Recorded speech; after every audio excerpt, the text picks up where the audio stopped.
They use them to formulate judgments and opinions. And that just separates two beings.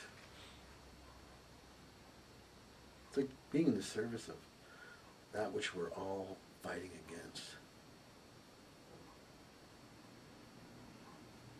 We're not divided being on the level of being.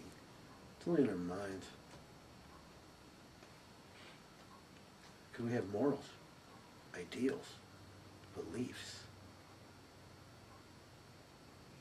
It'd be great if they were actually made out of something, because then you could destroy them and live. But they're not. They're little holes that all your energy goes into.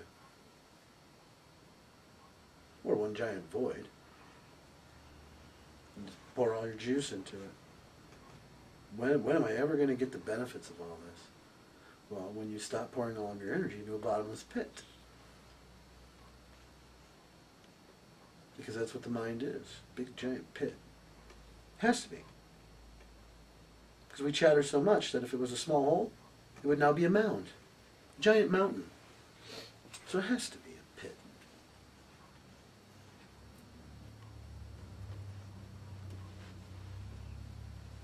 But do you think the mind is going to set you free? Do you think it's actually in existence to set you free? Really?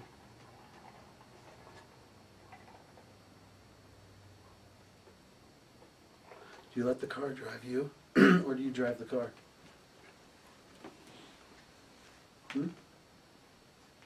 Mind is a tool. When you go to pound nails with a hammer, do you let the hammer slam you against the wall? Try to drive the nail in? That's what you're doing with your mind. You're allowing it to shut you down. Every little thought you have in there takes some of your being to have it. Some of your energy, some of your juice, some of your soul takes it to have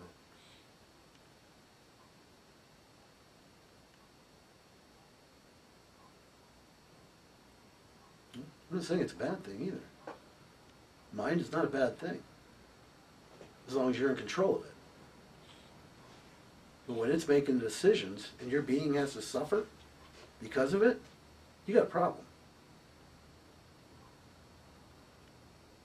When that universe at large is discarded for your narrow-minded thought, holy crap, you gotta be kidding me. People don't know what's looking out of their eyes. They don't know the power of that.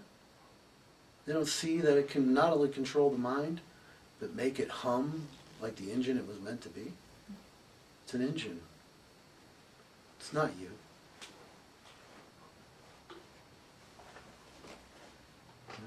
And it gets dragged around.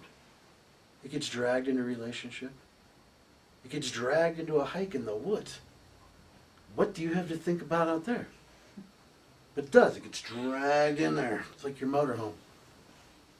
Let's go camping. Then you bring a mansion with you. How's our camping? That's RVing. That's something different. Right? But people do that. I mean, meditation, don't even try it in America. Don't even bother. Because you know what that's going to happen? People are going to be sitting there, what are we going to have for lunch tomorrow? Oh, that guy at that store, man. Oh, yeah. That's what's going to happen. Because people don't have any controls of their minds. Being doesn't mean much. Right? The closeness between individuals doesn't mean much. The idea does. The ideas, right? I mean, here, perfect example. You walk into a store, someone's dressed the way you don't like. Instantly that thought cuts off any contact. But what if that was your guardian angel playing a trick on you? To see if you really did have an open heart. Well, now you're screwed.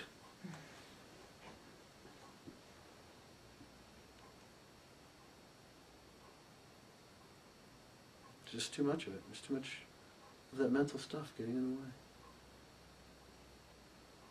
It's just stuff. And you really, if you look, none of it's all that real. It's just a script you're writing. Is it a horror story? Fire the writer. Get someone else. Write something different. Right? For me, the reason I speak this way sometimes, or it kind of sounds like, wow, that guy's out of his mind. I've been other places.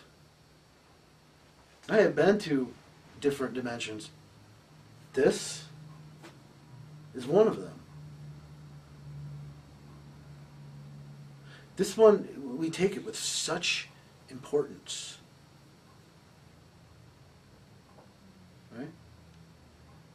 And then some discard the importance of this place and place it somewhere else. Heaven is what is important. Well, if heaven's important, this place better be too, or you're never getting there. You see, I found that they're all equally important.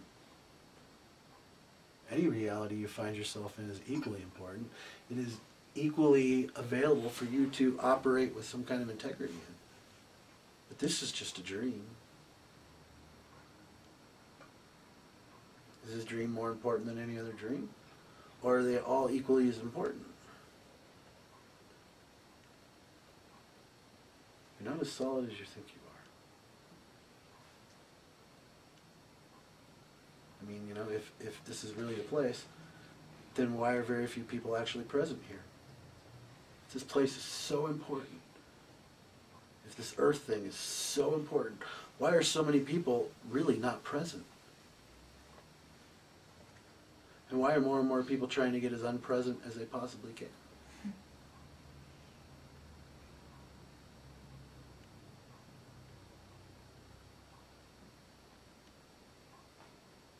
You know what being present is, right? It's like here and now. The only place you're actually in existence. Right? Life is right there, right now. It's here, now, and now, and now, and now, and now, and now. But does your mind actually settle on now? No. It can't actually go there. It can go way off into the future. It can go way back into the past. But how often can your mind be present now? Well, it can't. It has no presence. Right? So in order for you to be present, it means you're fully aware, right? And fully focused right here, right now. Well, there's no juice to go into the mind then. Right? Because the mind can't be here anyway. It has no presence. People say, well, you need the mind because what happens, you know, that keeps you from getting hit by a bus. No, it doesn't. That's the body. The body senses danger. Right? The body knows what to do. You need your mind to go where you wouldn't eat. No, the body tells you to do that too. The mind is not really, if you look at it, it's not responsible for anything. Except for thinking. And storing what you constantly feed it. What you feed it. Now someone may come up and, you know, try to feed you something. You ate it, you fed it to yourself.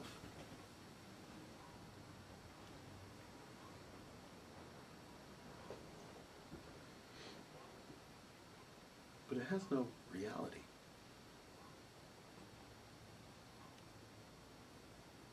The being does. Do you understand what I mean? If you pull that being all together,